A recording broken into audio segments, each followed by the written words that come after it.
અને સમાચાર જોઈએ વિસ્તારથી તો મુખ્યપ્રધાન એકનાથ શિંદેએ ઘટના સ્થળની મુલાકાત લીધી અને ઈસ્ટર્ન એક્સપ્રેસ વે પર હોર્ડિંગ્સ અકસ્માતનું નિરીક્ષણ કર્યું।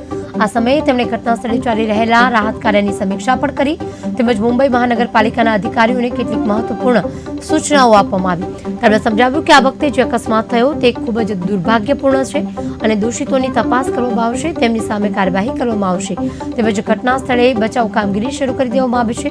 57 લોકોએ સુરક્ષિત રીતે બચાવી લેવામાં આવ્યા છે। જણાવવામાં આવ્યું છે કે 14 લોકોના મોત થઈ ચૂક્યા છે અને રાહત કાર્ય પણ હજુ પણ ચાલુ છે।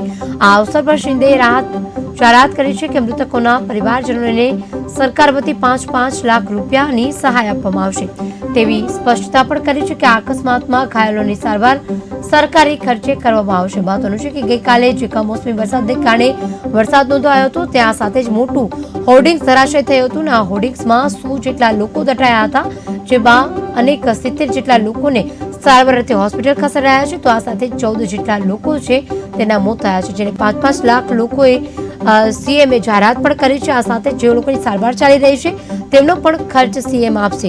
દુઃખદાયક ઘટના ગણાવી છે। સીએમ એકનાથ શિંદે મહારાષ્ટ્રના સીએમએ તાત્કાલિક ત્યાં ઘટના સ્થળે પહોંચી અને તમામ બાબતે સમીક્ષા કરી હતી।